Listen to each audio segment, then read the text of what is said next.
દસમા સ્કંદના ત્રીજા અધ્યાયની અંદર પ્રવેશ કરતા પૂર્વે ત્રીજા અધ્યાયની અંદર દસમા સ્કંદના ત્રીજો જે અધ્યાય દસમો સ્કંદ છે એ ભગવાનનું હૃદય છે. એની અંદર પણ આ ત્રીજો અધ્યાય છે એની અંદર ભગવાન શ્રીનું ચતુર્ભુજ રૂપે ભગવાન પ્રગટ થાય છે એની વાત આવે છે. ભગવાન કૃષ્ણના જન્મની વાત છે. ભગવાન કૃષ્ણના પ્રાગટ્ય બાદ ભગવાનનું માતાજીને એમની માતા અને વસુદેવજીને ચતુર્ભુજ સ્વરૂપે દર્શન આપે છે. અને આ દર્શન આપ્યા બાદ દેવકીજી એ ભગવાનની સ્તુતિ કરે છે. આ બાજુ યોગ માયાનો જન્મની વર્ણન છે અને વસુદેવજી દ્વારા ભગવાન ગોકુળની અંદર પધારે છે. આ બધા જ કથા પ્રસંગોનું વર્ણન આની અંદર આવે છે. આની અંદર 54 શ્લોકો છે. ભગવાનની નટલીલાનું આ અધ્યાયની અંદર વર્ણવેલી છે. અનિરુદ્ધ લીલા પણ દર્શાવી છે.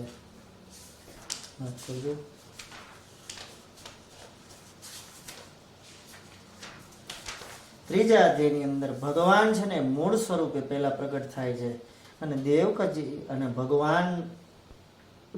છે ને ભગવાનને વંદન કરીને અને દેવકી અને વસુદેવજી કહે છે કે હે પ્રભુ, તમે તમારા મૂળ સ્વરૂપે દર્શન આપ્યા, અમારે આ સ્વરૂપની અંદર આપના દર્શન થઈ ગયા, હવે આપ બાળક સ્વરૂપે અવતરો.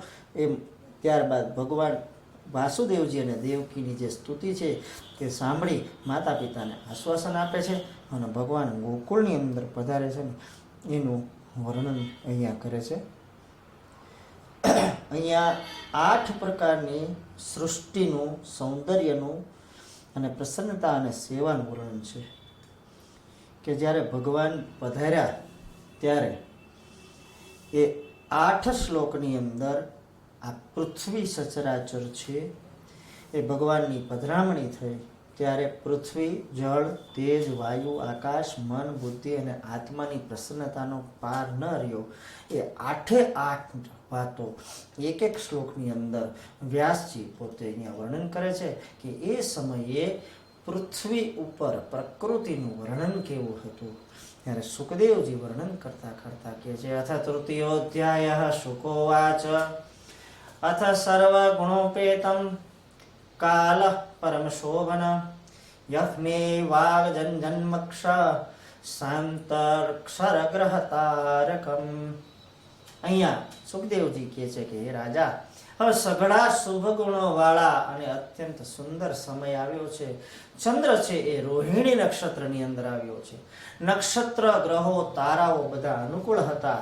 દિશાઓ બધી સ્વચ્છ થઈ ગઈ. આકાશ નિર્મળ થયું અને નક્ષત્રો છે નિર્મળ રીતે ઉગ્યા. પૃથ્વીની અંદર રાજધાનીઓ, ગામડા, વ્રજ અને ખાણની અંદર મંગળ વર્તાતું હતું. નદીઓના જળ સ્વચ્છ થઈ ગયા હતા. જળાશયોની અંદર કમળ ખીલવાથી શોભાઓ વધી ગઈ હતી. વનરાજીઓ છે એના પુષ્પોના ગુચ્છોની અંદર પક્ષીઓ ભમરાઓ નાદ કરવા લાગ્યા. શીતળ અને મંદ અને સુગંધિત પવન વાવા લાગ્યો.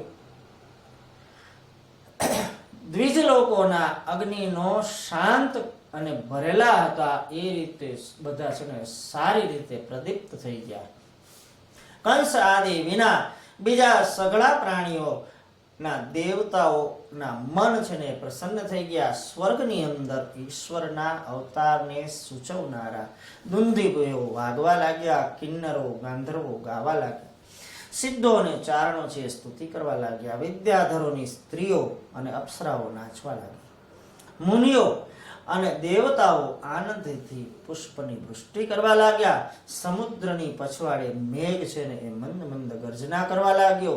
ઘાટા અને અંધકારવાળા મધ્યના રાતના સમયની અંદર માણસોની હરફર જ્યારે બંધ થઈ ગઈ ત્યારે પૂર્વ દિશાની અંદરથી જેમ સંપૂર્ણ ચંદ્રમા પ્રગટ થાય ને એવી રીતે દેવતા રૂપી દેવકીના સર્વાંતર્યામી ભગવાન મનુષ્ય રૂપે પ્રગટ થયા. 8મા શ્લોક સુધીની વાત અહીંયા કરી છે. ત્યારબાદ ભગવાન ચતુર્ભુજ સ્વરૂપે દર્શન આપે છે. એક બાળકને વાસુદેવે દીઠા. એ બાળકના કમળ છે ને નેત્રોની સમાન હતા. 4 ભુજાઓ હતી. શંખ, ચક્ર, ગદા અને પદ્મરૂપી આયુધો ધારણ કર્યા હતા અને શ્રીવત્સનું ચિહ્ન દેખાતું હતું. કૌસ્તુભ મણિ શોભતો હતો. પીળા વસ્ત્રો ધારણ કર્યા હતા. ઘાટા મેઘ સરખી ક્રાંતિ હતી. અમૂલ્ય વૈદુર્ય મણિથી જડેલો મુકુટ અને કુંડળની ક્રાંતિથી અનેક કેશ ઝળહળી ગયા. ઉત્તમ કટી મેખલા, બાજુબંધ અને કંકણાદી શોભતા હતા. પોતાના પુત્ર રૂપે ભગવાનને અવતરેલા જોઈ અને એમના અવતારના ઉત્સવની અંદર, સંભ્રમની અંદર પડેલા વિસ્મયથી એના નેત્રો છે પ્રફુલ્લિત થઈ ગયા. એવા વાસુદેવે એ સમયની અંદર સ્નાન કરી અને 10,000 ગાયો દેવાનો સંકલ્પ કર્યો. એ રાજા પોતાના પુત્રની ક્રાંતિથી સુવાવડનું ઘર છે એ સગળું શોભી રહ્યું હતું અને પોતાના પુત્રને પરમ વિષ્ણુ જાણી અને એમના પ્રભાવને જાણતા અને શુદ્ધ બુદ્ધિવાળા વાસુદેવે પોતાનું શરીર નમાવી હાથ જોડી નિર્ભય થઈ અને ભગવાનની સ્તુતિ કરે છે. વાસુદેવજી મહારાજ ભગવાનની સ્તુતિ કરે છે.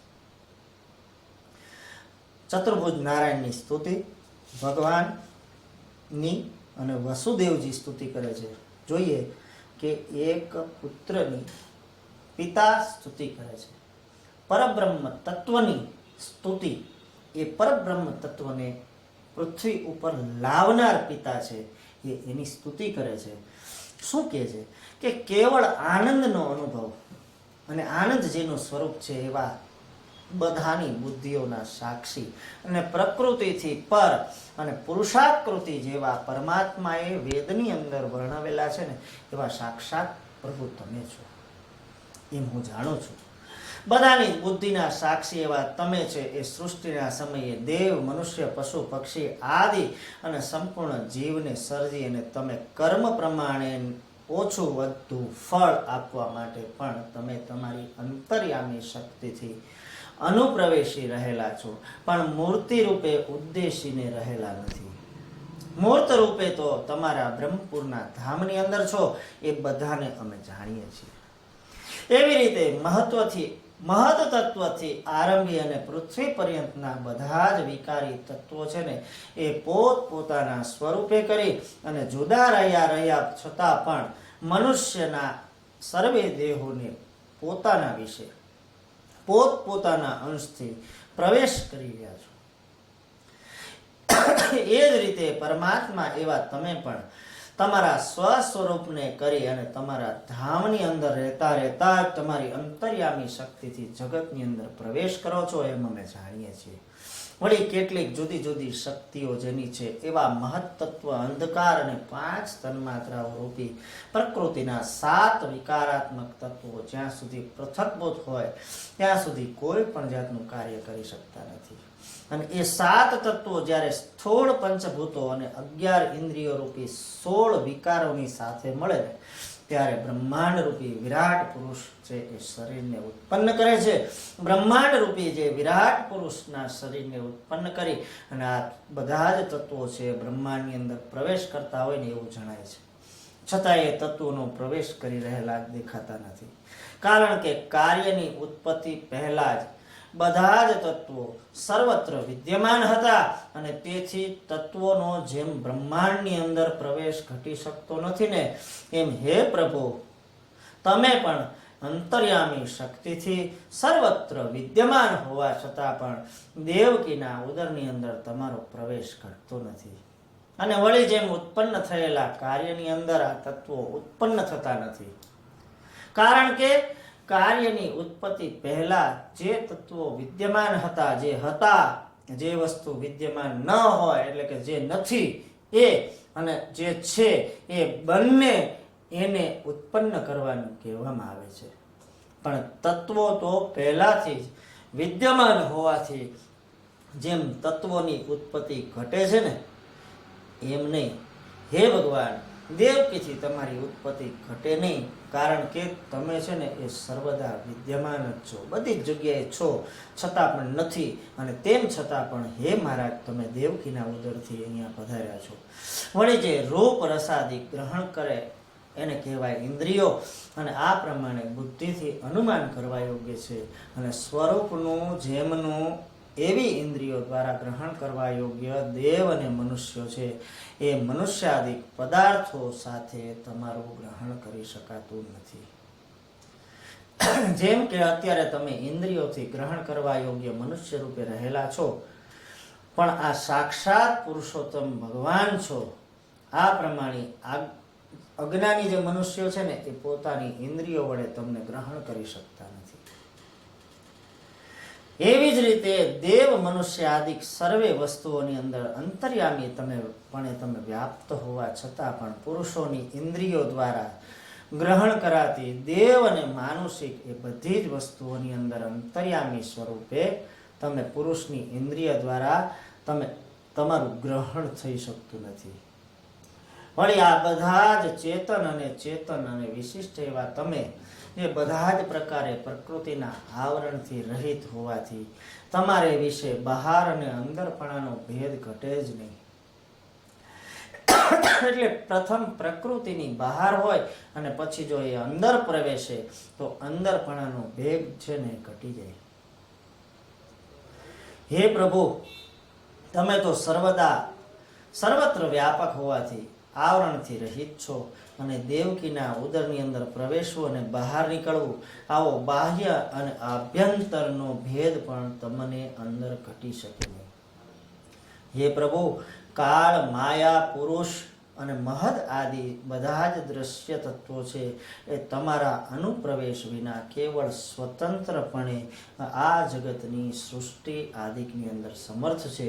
અને આ પ્રમાણે જે પુરુષો નિશ્ચય કરે છે ને, એ પુરુષો બધા મૂર્ખ છે, અને તેઓના નિશ્ચયો અને વિચારો કેવળ અનુવાદની માત્ર હોય છે.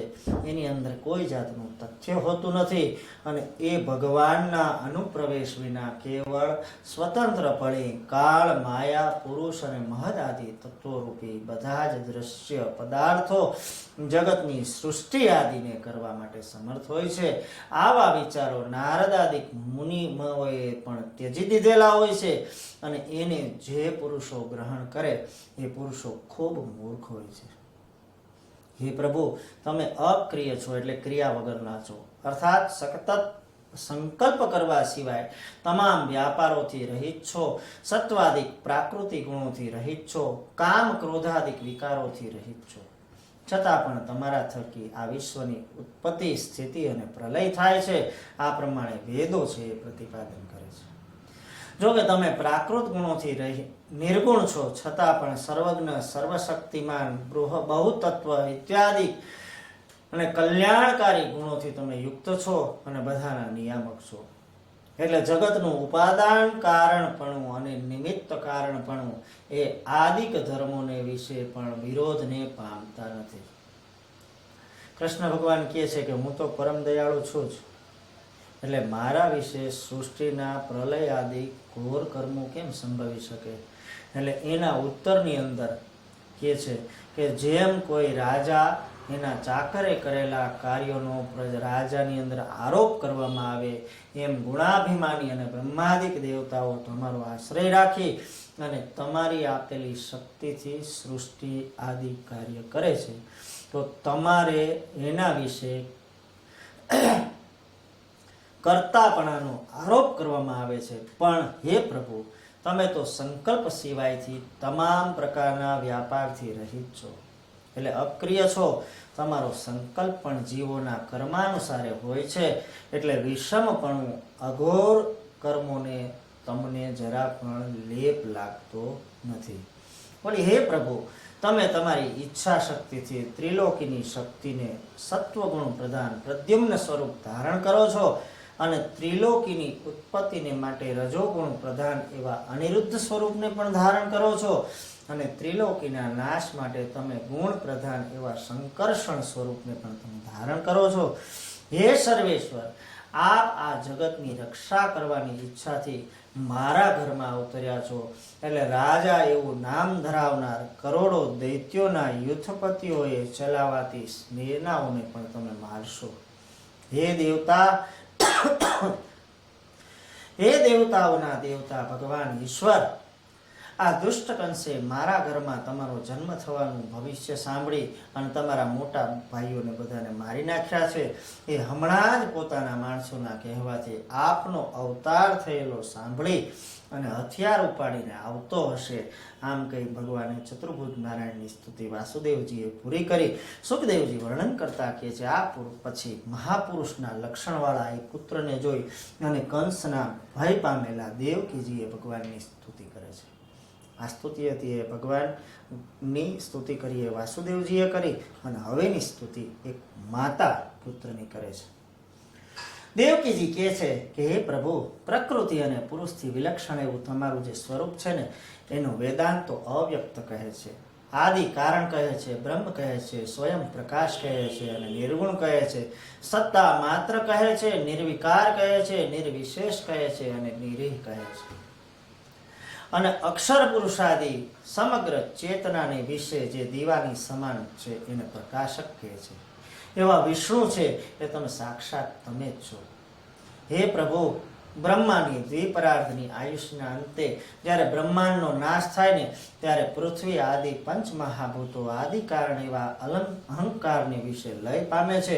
અને અહંકારને જ્યારે મહત તત્વ વિશે લય પામે છે ને ત્યારે મહત તત્વ છે એ પ્રકૃતિને વિશે લય પામે છે. અને પ્રકૃતિ જ્યારે પુરુષને વિશે લય પામે ત્યારે તમે માત્ર એકલા જ રહો છો. એટલે તમને અમે શેષ એવા નામથી પણ કહીએ છીએ. એ પ્રકૃતિને પ્રવર્તનાર આ મોટો કાળ જેના આદિ નિમિષની અંદર છે, અંતમાં વર્ષ છે, જેની આવૃત્તિથી જગત અને આવૃત્તિઓ થાય છે, એ તો કાળ આપની લીલારૂપ છે.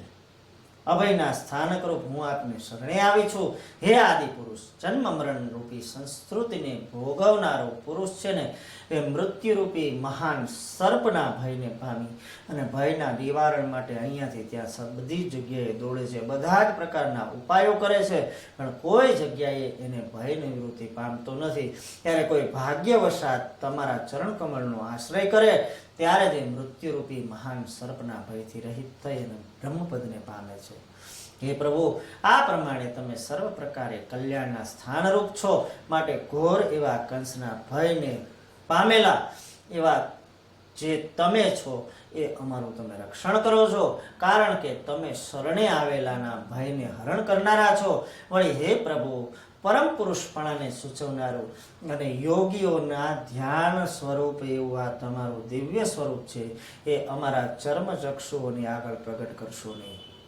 હે વિષ્ણુ, આ પાપી કંસ છે અમારા શરીરથી આપનો જન્મ થયાનું ન જાણે. કેમ કે અધીર ચિત્તવાળી હું તો આપના લીધે કંસથી ખૂબ ઉદ્વેગ પામું છું.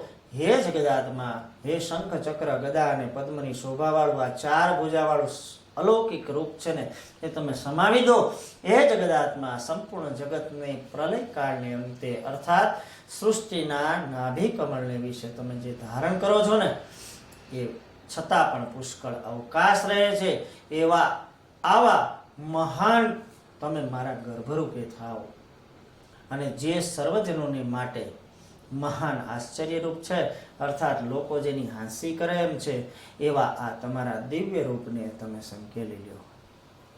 આમ કહી અને ભગવાને છે ને એ વાસુદેવજી અને દેવકીને પોતાના પૂર્વજન્મની સ્મૃતિ કરાવી.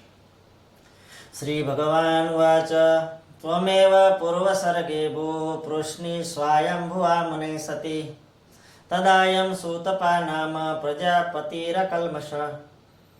શું કહે છે કે હે સતી, તમે પૂર્વજન્મની અંદર સ્વયંભૂ મન્વંતરની અંદર પ્રશ્ની નામે હતા અને ત્યારે આ વાસુદેવજી છે ને એ સૂતપા નામે નિર્દોષ પ્રજાપતિ હતા. પ્રજાની સૃષ્ટિની ઉત્પત્તિ કરવા માટે બ્રહ્માએ જ્યારે તમને આજ્ઞા કરીને ત્યારે તમે બંને ઇન્દ્રિયોને નિયમમાં રાખી અને મોટું તપ કરવા લાગ્યા. વરસાદ, વાયુ, તડકો અને ગરમીના કાળના ગુણોને પણ તમે સહન કરતા હતા. પ્રાણાયામ કરવાથી મનના મેલને ધોઈ નાખ્યા હતા. ખરી પડેલા પાંદડા અને પવનનો આહાર કરતા હતા. તમે મારી પાસે વર મેળવવાની ઈચ્છાને લીધે શાંત ચિત્તથી તમે મારું આરાધન કરતા હતા. આ પ્રમાણે તમે મારી અંદર ચિત્ત રાખી અને તીવ્ર અને ભયંકર દુષ્કર તપ કરતા તમે બંને છે એ દેવતાઓના 12,000 વર્ષ વીતી ગયા ત્યાં સુધી તપ કર્યું. એ સમયે તપ અને શ્રદ્ધા અને ભક્તિથી નિરંતર હૃદયની અંદર ધારણ કરેલો અને વરદાન દેરાની અંદર અધિપતિ એવો હું પ્રસન્ન થઈ અને વર દેવા માટે મારા શરીરથી તમારી સામે પ્રગટ થયો અને મેં કહ્યું કે વર માગો. એટલે એમ કહેતા તમે બધાએ મારી પાસે મારા જેવો પુત્ર માગ્યો. તમે સંસાર વિનાના જે વિષય સુખ ભોગવ્યા નહોતા અને સંતાન પણ નહોતું, એટલે માયાના મોહને લીધે તમે મારી પાસે મોક્ષ માગ્યો નહીં. મારા જેવો પુત્ર થવાનું વરદાન આપી અને હું અંતર્ધ્યાન થયો. એ પછી અપૂર્ણ મનોરથ વાળા તમે બંને સંસાર સંબંધી સુખ ભોગવવા લાગ્યા. શીલ અને ઉદારતા આદિ ગુણોથી મારા જેવા બીજા કોઈને ન જાણવામાં તમને પ્રશ્ની ગર્ભ એવી નામે હું જ તમારે ત્યાં પુત્ર થયો. અને પાછા તમે બીજા અવતારની અંદર કશ્યપ અને અદિતિ થયા, ત્યાં પણ ઉપેન્દ્ર એવા નામથી હું તમારે ત્યાં અવતર્યો હતો. એ અવતારની અંદર હું ઠીંગણો હતો એટલે મારું નામ વામન એવું કહેવાતું. અને ત્રીજા અવતારની અંદર હું એ જ શરીરથી ફરીથી તમારે ત્યાં આવ્યો છું. હે સતી, આ વાત છે ને મેં તમને સાવ સાચી કીધી છે. મારા પૂર્વજન્મના સ્મરણને માટે મેં આ ચતુર્ભુજ સ્વરૂપ તમને દેખાડ્યું છે. કેમ કે હું જ મારું દિવ્ય ચતુર્ભુજ સ્વરૂપ ન દેખાડતા તમને મારું જ્ઞાન થાત નહીં. તમે પુત્ર ભાવથી અને બ્રહ્મ ભાવથી તમે મારું વારંવાર ચિંતન કરશો અને સ્નેહ રાખશો એટલે હવે તમને મોક્ષની પ્રાપ્તિ થશે. જો તમે કંસથી બીતા હો ને તો મને તમે ગોકુળમાં લઈ જાઓ અને યશોદાની કન્યા કે જે મારી માયા રૂપ છે ને એને તમે ત્યાંથી અહીંયા લઈ આવો. વાસુદેવજીએ બાળ પ્રભુને ગોકુળની અંદર યશોદાને ત્યાં મૂકી આવ્યા અને યોગ માયાને લઈને પાછા આવે છે. એનું વર્ણન કરતા સુખદેવજી આગળ કહે છે કે સુખદેવજી કહે છે કે ભગવાન આટલું કહીને મૌન થઈ ગયા. માતા પિતાના દેખતા તરત જ પોતાની માયાથી બાળક થઈ ગયા. વાસુદેવજીએ ઘરની અંદર પુત્રને લઈ અને જ્યારે બહાર જવાની ઈચ્છા કરી ત્યારે નંદની સ્ત્રી યશોદાએ યોગ માયાને જન્મ આપ્યો અને યોગ માયાએ જ્ઞાનના કારણરૂપ ઇન્દ્રિયોની વૃત્તિને હરી અને દ્વારપાળો અને નગરવાસીઓને ત્યારે સુવડાવી દીધા હતા.